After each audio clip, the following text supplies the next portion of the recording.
Você quer saber como eletroquímica, mas precisamente pilhas, é cobrado na prova dos vestibulares e do Enem? Então fica comigo neste vídeo que hoje a gente vai comentar sobre este assunto.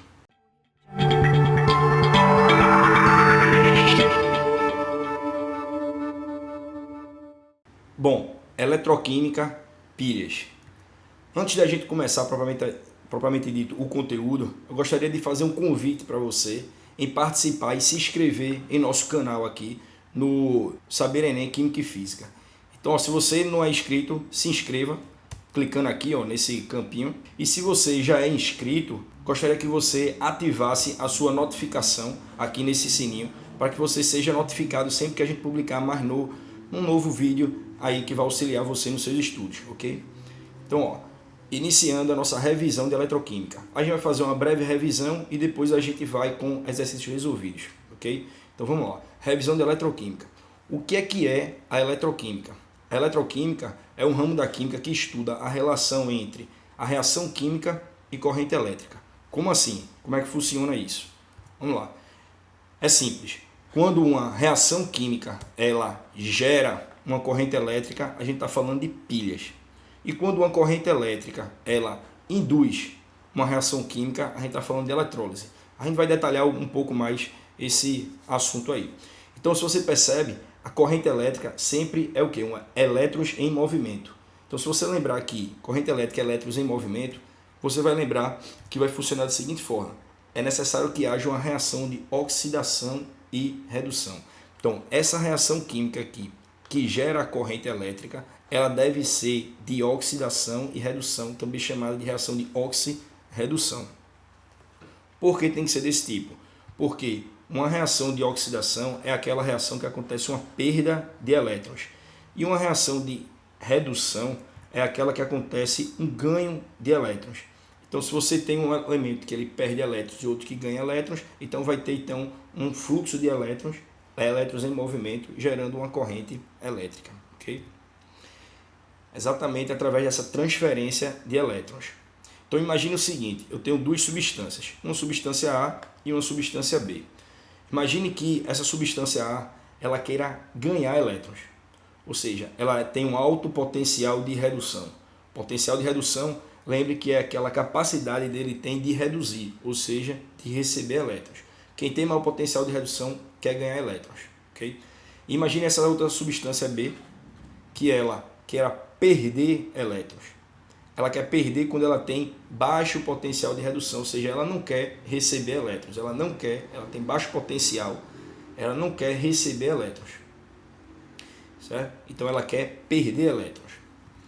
Então, imagine agora que você tem uma substância que queira ganhar elétrons, outra que quer perder elétrons, e você tem um meio condutor, ou seja, um meio que oferece a migração entre os elétrons.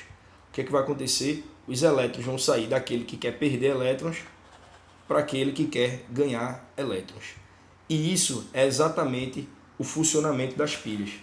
As pilhas, ou são chamadas também de células eletroquímicas, nada mais são do que você ter duas substâncias, por exemplo aqui, cobre e zinco, com capacidades de ganhar e perder elétrons diferentes, onde o cobre ele ganha elétrons e o zinco ele perde elétrons, ligados através de um meio condutor. Está aqui a fiação elétrica e aqui cada substância dessa está banhando em um meio eletrolítico, um meio que permite a migração também de elétrons e cargas elétricas, através dessa ponte salina aqui. Então a gente tem um meio aí, a gente tem substância que quer ganhar, substância que quer perder e tem um meio condutor aí. Então o que vai acontecer? Vai surgir uma corrente elétrica saindo daquele de baixo potencial de redução para o de maior potencial de redução. Okay? Então, a gente diz que aquela substância que quer ganhar elétrons, a gente chama ela de eletrodo de cátodo. A gente diz que ele é um cátodo. O cátodo ele sofre redução, ou seja, ele recebe elétrons. E por ele sofrer redução, a gente diz que ele é um agente oxidante. Por que um agente oxidante? Agente é uma palavrinha que indica ação, promoção, promover. Então, quando ele fala que agente oxidante, ele está promovendo a oxidação da outra substância, que no caso é a substância B. Então, toda substância que sofre redução, ela é também considerada um agente oxidante. ok? Pronto. Então, nesse processo aqui da pilha, o que acontece é que quem sofre redução, ele também ganha massa, ou seja, o eletrodo cátodo, ele ganha massa. Por quê? Porque o cobre, no caso aqui, o elemento iônico, né, no caso o cátion, ele se aproxima do teu eletrodo e recebe o elétron. Quando ele recebe o elétron, ele se transforma no elemento metálico e aí ele termina ganhando massa naquele eletrodo. Por outro lado, vamos olhar agora a substância B. A substância B que perde elétrons é chamada de ânodo. Ânodo é o eletrodo que perde elétrons. Perder elétrons significa sofrer oxidação. Então ele sofre oxidação.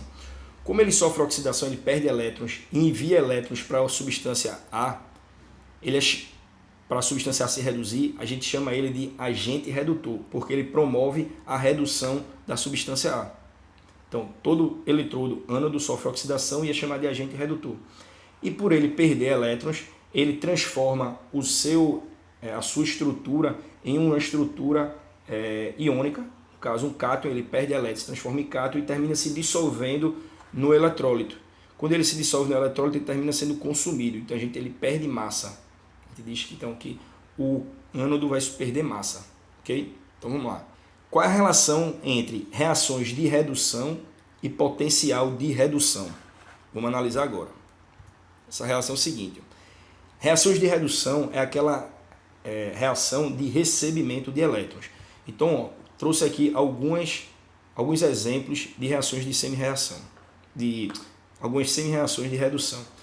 Onde a gente tem aqui, por exemplo, o zinco mais 2, né, os cátions de zinco, ferro, cobre e prata. Cada um deles recebendo elétrons e se transformando em elementos metálicos. Então o zinco aqui, mais 2, recebe 2 elétrons transformados em zinco 0. Ferro 2+, recebendo 2 elétrons, se transformando em ferro sólido. Cobre 2+, recebendo 2 elétrons e a prata mais recebendo 1 elétron. Aqui a gente tem um potencial padrão de redução. Isso significa o quê? A capacidade deles reduzirem. Como é que eu sei que esse potencial aqui é exatamente de redução? Porque essa semi-reação é de redução. Porque os elétrons eles estão exatamente no reagente. Então a gente tem um cátion se juntando com elétrons, se transformando num elemento metálico. Então, se a gente olha aqui e vê os potenciais de redução, a gente percebe que a prata ela tem um maior potencial de redução, é mais 0,8. Isso quer dizer que a prata, quando ela se combinar com qualquer outro elemento desse aqui, ela vai ter mais tendência de receber elétrons do que os outros. Então imagina o seguinte, que eu tenho as duas substâncias, a prata e o zinco. A prata ele tem um potencial de redução de 0,8 e o zinco tem um potencial de redução de menos 0,76. Então o que acontece? A prata tem um maior potencial de redução, então ela vai reduzir. Então ela se reduz. Por outro lado, o zinco, que tem menor potencial de redução, ela vai acontecer o quê? Vai se oxidar, ou seja, vai perder elétrons. Então o que a gente vai ter é um sentido de elétrons saindo do zinco para a prata. Então forma-se uma pilha, quando a gente junta a prata e o zinco, há a formação de uma pilha. Aí como calcular a tensão ou a diferença de potencial dessa pilha? Para calcular essa DDP da pilha, a gente faz a variação do potencial de redução padrão entre o maior, ou seja, aquele que reduz, menos o potencial padrão menor, aquele que oxida. Então aqui, quem é que reduz a prata? Qual é o potencial de redução da prata? 0,8. Então 0,8 menos o potencial de redução do zinco, que é menos 0,76. Então vai ficar 0,8 menos 0,76. Como a gente sabe que menos com menos dá mais aqui, então vai ficar 0,8 mais 0,76, o que vai me dar uma DDP da pilha de 1,66 volts. Percebe? Pronto. Então, sabendo disso, vamos resolver a primeira questão, a questão 49 da Universidade Federal do Rio Grande do Sul, da prova de 2014. Ela diz assim: células eletroquímicas podem ser construídas com a ampla gama de materiais, até mesmo metais nobres como prata e ouro. Observe abaixo as semi-reações de redução. Então, a gente percebe que a gente tem cátions se juntando com elétrons, se transformando em elemento metálico. Então, é uma reação de redução. respectivos potenciais de redução. Aí ele diz assim: assinale com V verdadeiro ou F falso as seguintes afirmações a respeito de uma célula eletroquímica constituída de ouro e prata. Vamos lá. Então ele diz assim: ó, um dos eletrodos poderia ser construído com ouro em água pura e outro prata em água pura. Isso aqui não pode ser em água pura. Por quê? Porque cadê o eletrólito? Cadê aquela substância condutora, aquela solução condutora para fazer a migração, permitir a migração dos cátions ali e dos elétrons? Então não pode. Então não consegue fazer em água pura. Então a alternativa ficaria falsa. Então a gente viria aqui para B. Uma pilha construída com placas metálicas de ouro e prata em contato com os respectivos sais, ou seja, uma solução eletrolítica, teria força eletromotriz, ou seja, DDP, padrão de 0,70 volts. Como é que a gente faz isso aqui? Calculando a DDP que a gente aprendeu. Então, como é que calcular a DDP? A variação do potencial de redução, do maior menos o menor. Quem é o maior? Aqui o maior é o ouro. Então, 1,5 menos o menor, 0,8. Então, ó, 1,5 menos 0,8 dá 0,7. Então, verdadeira essa alternativa quando diz que essa pilha entre ouro e prata, ela tem 0,70 volts de tensão, de DDP, ou força eletromotriz. Ok? Lembrando que nessa semi-reação, o ouro tem maior potencial de redução, então ele vai reduzir. A prata tem um menor potencial de redução, então ela vai oxidar. Então diz assim, ó, essa célula eletroquímica produz aumento de massa do ouro metálico. Lembra do aumento de massa que a gente falou? O aumento de massa acontece naquele eletrodo cátodo, que é que sofre redução. Então, quem é que sofre redução? É o ouro. Então, se é o ouro que sofre redução, é ele que vai reduzir e vai sofrer aumento de massa. Então, ó, aumento de massa ouro metálico verdadeiro. Com isso, a gente tem como alternativa a letra D. Ok? Vamos para frente. Próxima questão. Vamos lá. Próxima questão, 48. Ele diz assim, ó, o quadro abaixo relaciona algumas semi-reações e seus respectivos potenciais padrão de redução em solução aquosa. Então, ó, ele deu algumas substâncias aqui, as reações, né? Todos os potenciais de redução, ó, reações de redução, com os respectivos potenciais de redução. Perceba que esses potenciais de redução aqui, eles são bastante elevados, positivos, certo? Então, a gente tem, ó, o ozônio, a água oxigenada, o hipoclorito e o permanganato, né? Todas as estruturas aqui é o que a gente chama de oxidante. Por que são oxidantes? Porque eles têm elevados potenciais de redução e por eles terem elevados potenciais de redução, eles em reações eles querem se reduzir e com isso faz a outra substância oxidar. Então são agentes oxidantes fortes. Okay? Então vamos lá. Uma solução aquosa de hipoclorito poderá oxidar os íons Mn2+. Vou deixar essa para depois, ok? Porque essa aqui você já vê que é essa a resposta. Aí vamos discutir um pouco as outras questões. Diz assim, ó, uma solução aquosa de água sanitária, de água oxigenada, peróxido de hidrogênio, é um forte agente redutor. A gente já viu que ele não é um agente redutor, e sim um agente oxidante. Por quê? Porque ele tem um elevado potencial de redução. Quem tem elevado potencial de redução é um agente oxidante. A letra C diz assim, ó, o ozônio tem uma forte tendência a ceder elétrons. Quem cede elétrons são aqueles que se oxidam. Quem oxida tem baixo potencial de redução. O ozônio, ó, ele tem um elevadíssimo potencial de redução. Então ele recebe elétrons. Então essa alternativa está errada, porque ele recebe, o ozônio ele tende a receber. Na letra E, a gente tem assim, ó, o permanganato, entre as substâncias relacionadas no quadro, é o mais poderoso agente oxidante. Entre as substâncias relacionadas aqui no quadro, ele é o que tem menor potencial de redução. Então, o agente mais poderoso, o agente oxidante mais poderoso, na verdade, é o ozônio, porque tem o maior potencial de redução. Certo? Então, ele não é. Então, quando ele diz assim, mais poderoso, está errado, porque o mais poderoso é o ozônio, que tem o maior potencial de redução. Okay? E aí, vamos analisar a letra A, que ele diz assim, ó, uma solução aquosa de hipoclorito aqui, ó, poderá oxidar os íons Mn2+. Então perceba aqui, ó, que entre essa reação terceira e essa quarta aqui, a gente tem que o hipoclorito realmente tem um potencial de redução maior do que essa reação aqui, ó, onde forma o Mn2+. Então o que acontece? Quando a gente coloca essas duas substâncias aqui na reação, esse hipoclorito ele vai realmente reduzir, porque ele tem maior potencial de redução. Enquanto isso, quem vai oxidar vai ser o manganês, fazendo essa reação aqui. Ó. Manganês se combinando com a água, produzindo então o permanganato, mais 5 elétrons em um meio ácido. Okay? Então, com isso, o gabarito da questão fica sendo a letra A. Joia? Entendido aí? Perfeito. Vamos para a próxima questão.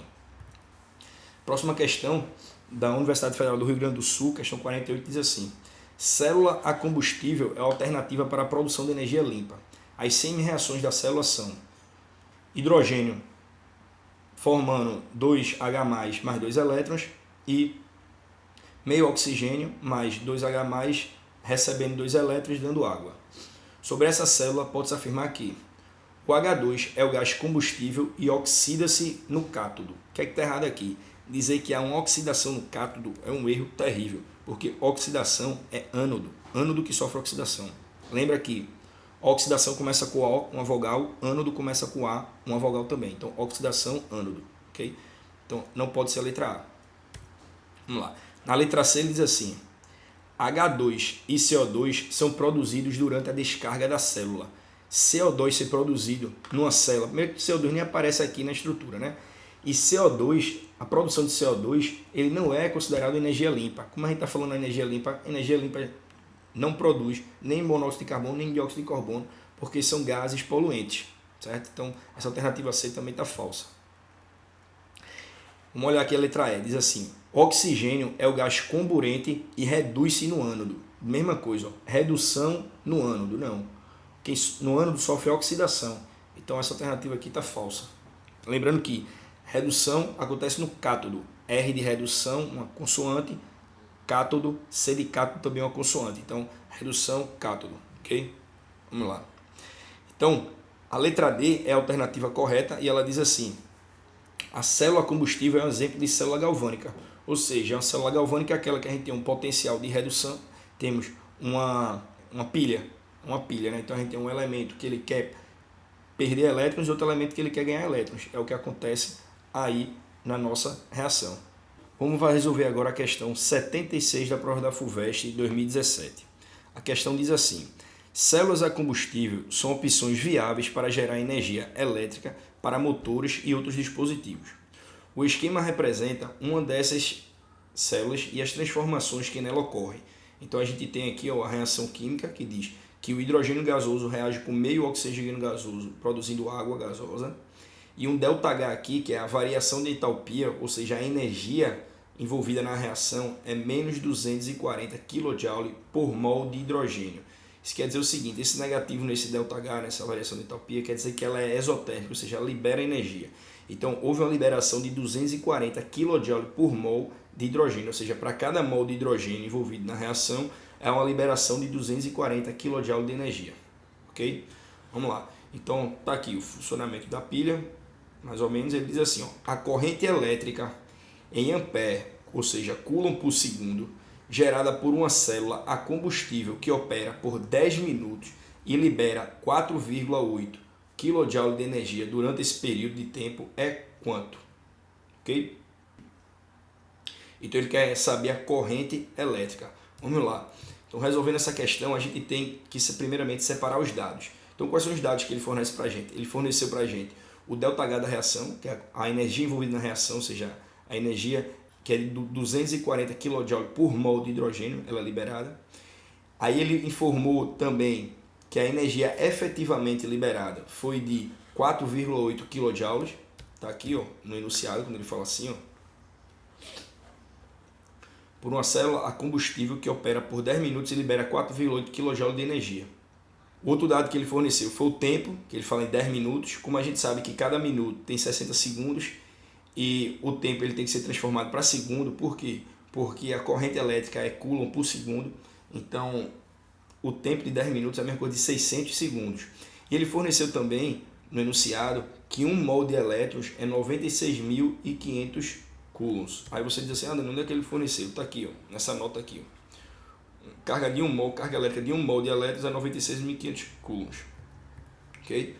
Pronto. Então, a gente vai resolver Sim, e forneceu também a reação que acontece nessa célula galvânica, que é de hidrogênio, gás de hidrogênio reagindo com meio mol de oxigênio gasoso produzindo água. O que a gente tem que se ligar aqui nessa reação é primeiro a avaliação do NOx dele, dos elementos dessa reação. Se você tem dificuldade em avaliação de NOx, eu vou deixar aqui na descrição do vídeo um linkzinho para um artigo onde eu explico exatamente como é que é essa questão do NOx. E esse artigo está sendo muito bem aceito, está tendo muitos comentários, eu tenho certeza que vai lhe atender a sua expectativa nessa questão de NOx, ok? Então, se você não souber desse assunto, dá um pulo lá, ok?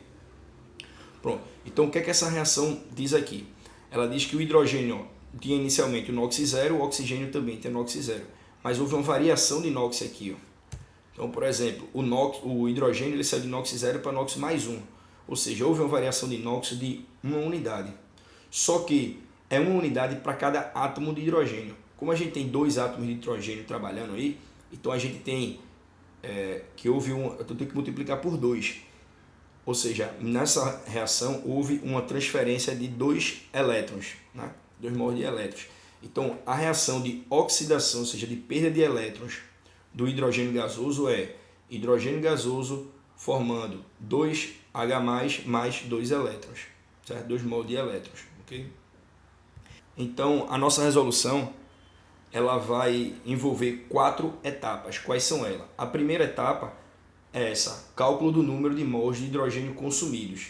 A gente primeiro tem que saber qual é a quantidade de hidrogênio efetivamente consumido. A segunda etapa, a gente vai ver, calcular o número de mols de elétrons envolvidos nessa reação. A terceira etapa, a gente vai ver o cálculo da carga elétrica relativa a essa quantidade de elétrons envolvidos na reação. E por último, a gente vai fazer o cálculo da corrente elétrica. Então, começando com a etapa número 1, cálculo do número de mols de hidrogênio consumidos. Como é que a gente vai resolver isso aí? A gente vai ter que se ligar no seguinte. Primeiro, ele disse no enunciado aqui, a variação de entalpia na nossa reação, ele diz que essa reação ela produz 240 kJ para cada mol de hidrogênio gasoso. Só que no enunciado da questão ele está dizendo que efetivamente só foi produzido 4,8 kJ. Ou seja, vai ser um valor menor do que 1 mol. Porque se 1 mol de hidrogênio produz 240 kJ, para produzir 4,8 kJ eu vou precisar de quanto? De X. Então eu resolvo essa regra de 3 aqui, passo 4,8 vezes 1 dividido por 240, o que vai me dar 0,02 mol de hidrogênio. Então, nessa célula galvânica foi envolvido o consumo de 0,02 mol de hidrogênio. Joia? Pronto. Sabendo disso, vamos para a etapa 2, que é cálculo do número de mols de elétrons envolvidos na reação. Então, ó, a gente já aprendeu aqui na etapa de oxidação, na reação de oxidação, que para cada mol de hidrogênio gasoso consumido, ele vai produzir 2 mols de H+, mais 2 mols de elétrons. Então, eu posso fazer uma regra de 3, dizendo que se 1 mol de hidrogênio gasoso produz 2 mols de elétrons, 0,02 mols de hidrogênio, que foi isso que eu calculei aqui, ó, vai produzir X mols de elétrons. E aí eu consigo fazer essa regra de 3, eu chego que a minha quantidade de mols de elétrons envolvidos na reação é de 0,04. A etapa 3, ela vai calcular a carga elétrica. Então eu vou utilizar essa relação aqui, ó, porque eu sei que 1 mol de elétrons tem uma carga elétrica de 96.500 coulombs. Só que eu não trabalhei com 1 mol de elétrons, e se eu trabalhei com 0,04 mols de elétrons calculado na etapa 2. Então se 1 mol de elétrons equivale a 96.500 coulombs, 0,04 mols vai equivaler a quantos coulombs? Qual que carga? E aí eu faço a regra de 3, pego esse 0,04, multiplico por 96.500, que vai me dar 3.860 coulombs. Então agora eu já tenho a carga elétrica envolvida nessa reação. E eu passo para a quarta etapa. A quarta etapa é para o cálculo da corrente. A corrente I, ela é a carga elétrica dividido pelo tempo. Como eu já calculei a carga elétrica, 3.860 coulombs, dividido pelo tempo, que eu já sei que é de 600 segundos, vai me dar 6,43 amperes. Com isso, o gabarito da questão 76 da FUVEST 2017 fica sendo a letra B. Bom, caro aluno, com isso a gente termina nossa videoaula de eletroquímicas, mais precisamente de pilhas, de resolução de exercícios. Eu espero que você tenha gostado. Se você gostou, se inscreve no nosso canal, ative o sininho para você ser notificado sempre que a gente atualizar, né, mandar novos vídeos. Deixe seus comentários também aqui embaixo na área de comentários, né, dizendo como é que você, o que é que você achou do vídeo, até mesmo para aprimorar cada vez mais meus vídeos aqui, para lhe ajudar cada vez mais, ok? Agora eu queria fazer um convite especial para você. Se você tem interesse de ter uma assessoria particular minha para os seus estudos, para orientar você na resolução de exercícios, de como você estudar, tanto para o Enem, quanto vestibular, como também para os colégios. Então, ó, faz o seguinte, eu vou deixar o link aqui de assessoria particular logo embaixo aqui nos comentários, não nos comentários não, na descrição do vídeo. Aí você clica lá, que aí você vai ser transferido para uma página, eu não vou explicar como é que é essa assessoria. Ok? Então, ó, se você confia no trabalho, está gostando do trabalho, vai lá, acessa a assessoria e vê como é que a gente vai fazer esse trabalho bem interessante, ok? Então, com isso a gente termina o nosso vídeo. Espero que você tenha gostado. Não esqueça de deixar o seu comentário, seu like, dê o seu like também, deixe seu comentário, se inscreva no nosso canal e até o próximo vídeo. Grande abraço.